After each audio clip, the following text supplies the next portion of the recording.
므낫세가 왕위에 오를 때에 나이가 12세라 예루살렘에서 55년 동안 다스리며 여호와 보시기에 악을 행하여 여호와께서 이스라엘 자손 앞에서 쫓아내신 이방 사람들의 가증한 일을 본받아 여호와께서 므낫세와 그의 백성에게 이르셨으나 그들이 듣지 아니하므로 여호와께서 앗수르 왕의 군대 지휘관들이 와서 치게 하심에 그들이 므낫세를 사로잡고 쇠사슬로 결박하여 바벨론으로 끌고 간지라. 그가 환난을 당하여 그의 하나님 여호와께 간구하고 그의 조상들의 하나님 앞에 크게 겸손하여 기도하였으므로 하나님이 그의 기도를 받으시며 그의 간구를 들으시사 그가 예루살렘에 돌아와서 다시 왕위에 앉게 하심에 므낫세가 그제야 여호와께서 하나님이신 줄 알았더라. 아멘. 이 시간에는 남유다의 왕인 므낫세를 통해 우리에게 주신 하나님의 메시지를 살펴보는 시간이 되었으면 합니다. 오늘 살펴볼 므낫세는 아버지 히스기야가 죽은 이후에 12세의 왕이 되어 55년간 왕위에 올라 남유다를 다스린 인물입니다. 그가 12세 어린 나이에 왕이 되었다는 것과 55년 동안 왕위를 지켰다는 것도 우리에게 주목할 만하지만 우리가 주목해야 될 부분은 그가 남유다와 이스라엘 어떤 왕들보다 악한 행동을 보였다는 점입니다. 므낫세가 보인 악행은 본문 2절로부터 9절 말씀 속에 잘 나타나는데 아버지 히스기야가 허물어버린 산당을 다시 회복시켜버립니다. 뿐만 아니라 여호와의 전에 이방 신들을 위한 제단을 쌓았고 하나님이 정말 가증히 여기시는 인신제사, 즉 자신의 아들을 신의 제물로 드리는 일까지 서스름 없이 범한 것이 바로 므낫세의 모습이었습니다. 뿐만 아니라 므낫세는 박수들과 신접한 이들에게 가까이하며 그들의 말에 귀를 기울이며 하나님의 음성을 듣지 아니하고 하나님의 말씀을 멀리하였던 것이 바로 이 므낫세의 모습이었습니다. 마지막으로 므낫세는 스스로 목상을 하나 만드는데 스스로 만든 이 목상을 하나님의 전에 두고 그것을 섬기기까지 그는 하나님 보시기에 온갖 악행을 저질렀습니다. 이런 악행을 저지른 므낫세를 하나님께서는 그저 내버려 두시지는 않으셨습니다. 아수르와 바벨론의 손에 의해 그에게 고난의 시간을 허락하셨고 결국에는 쇠사슬에 묶여 바벨론에 끌려가는 굴욕까지 그에게 당하게 하셨습니다. 그가 저지른 악행을 생각한다면 이 정도의 처벌은 마땅하다라고 생각되어집니다. 어쩌면 이보다 더 가혹한 처벌이 임하여야 하는 것이 정상이지 않을까라는 생각마저 들 정도입니다.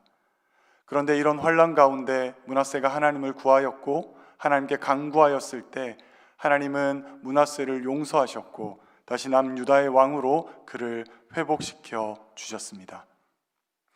여기서 우리는 주목해야 될 두 가지 부분이 있습니다. 바로 첫 번째는 하나님은 아무리 악한 자라 할지라도 그가 돌이키고 용서를 구하면 하나님께서는 그를 받아준다는 것입니다. 오늘 본문이 집중적으로 소개하고 있는 것이 바로 므낫세의 악한 행동들입니다. 하나님 앞에서 철저하게 악을 행하였고 그 어느 것 하나 칭찬받을 모습이 없는 것이 바로 므낫세의 모습인데 그런 므낫세를 하나님께서는 다시 받아주셨다는 것입니다. 그가 자신의 잘못을 깨닫고 하나님께 구하며 나아갈 때 하나님은 그를 모른다 아니하셨고 그를 내치지 아니하셨고 다시 받아주시며 남유다의 왕으로 회복시켰습니다. 이처럼 하나님은 그 어떠한 악한 모습이라 할지라도 그 악한 죄를 저질렀다 할지라도 하나님께 용서를 구하며 나아갈 때 받아주시고 회복시켜 주십니다. 그리고 이 말을 조금 뒤집어 생각해 보면 하나님은 그 어떠한 사소한 잘못과 죄라 할지라도 하나님 앞에 용서를 구하고 회개치 않으면 하나님은 그 죄를 결단코 눈 감아주지 않으시는 분이라는 것입니다. 사랑하는 성도 여러분, 우리는 살아가며 죄를 지으며 살아갑니다. 큰 죄, 작은 죄를 우리는 구분하지만 하나님 앞에서 죄는 동일할 뿐입니다. 따라서 우리는 우리의 죄를 하나님께 내려놓아야 합니다. 그 어떤 악한 죄라 할지라도 정말 용서받지 못할 죄라 할지라도 하나님께 내어놓고 하나님께 구하며 나아갈 수가 있어야 한다는 것입니다. 또한 우리의 아무리 작은 죄라 할지라도 아무도 모르는 정말 나만 알고 있는 아주 작은 죄라 할지라도 그 죄를 하나님께 내어놓고 회개치 아니하면 하나님께서는 그 죄에 대한 대가를 우리에게 분명하게 요구하시는 분이심을 우리가 잊지 말아야 하겠습니다. 오늘 본문에서 또 하나 살펴보아야 될 부분은 므낫세가 하나님께로 돌이키며 돌아가는 모습입니다. 고난 가운데 므낫세가 하나님께 간구하며 나아가는 모습을 오늘 본문 12절은 이렇게 소개하고 있습니다. 그의 하나님 여호와께 간구하고 그의 조상들의 하나님 앞에 크게 겸손하여. 므낫세는 고난 가운데 하나님께 나아갔습니다. 그리고 겸손한 모습으로 하나님께 자신의 죄를 아뢰고 자신을 구원해달라 간절하게 구하였습니다. 간절하게 구하였다라는 표현 속에 우리는 누가 떠올려질까요? 바로 그의 아버지 히스기야의 모습이지 않습니까? 히스기야가 하나님께 간절히 구하였을 때 그의 나라가 위기로부터 벗어날 수 있었고, 그가 하나님께 간절히 구하였을 때 그의 생명이 하나님 안에서 회복되어졌음을 우리가 잘 알고 있지 않습니까? 어린 나이에 왕이 되었지만 그가 고난 가운데 처하였을 때, 하나님의 도우심이 아니면 회복될 수 없는 상황에 이르렀을 때 그가 보인 모습이 바로 아비 히스기야가 보였던 간절히 구하는 모습이었습니다. 사랑하는 성도 여러분, 저와 여러분의 삶의 모습이 하나님 앞에 온전하여야 하는 것은 저와 여러분의 모습이 우리 자녀들이 하나님께로 돌아오는 길이 되기 때문입니다.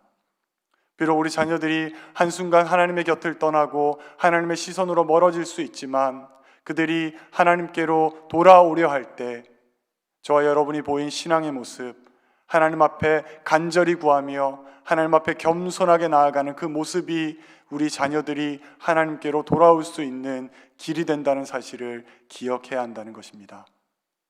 우리가 하나님 앞에 온전하기 위해 몸부림치며 살아갈 때, 그리고 하나님께 겸손하게 낮아져 하나님의 도우심이 아니면 살아갈 수 없음을 고백하며 나아갈 때 그 모습이 우리 자녀들에게 하나님께로 나아가는 길잡이가 될 수 있음을 분명하게 기억하시며 우리에게 주어진 삶을 살아갈 때에 하나님 앞에 온전하게 살아나가시는 저와 여러분의 삶의 모습이 되었으면 좋겠습니다. 오늘 말씀을 생각하며 함께 기도하겠습니다. 사랑의 하나님 아버지, 우리가 어떠한 죄를 지었다 할지라도 하나님께 구하며 나아갈 때 하나님 우리를 다시 받아주신다 말씀하셨습니다.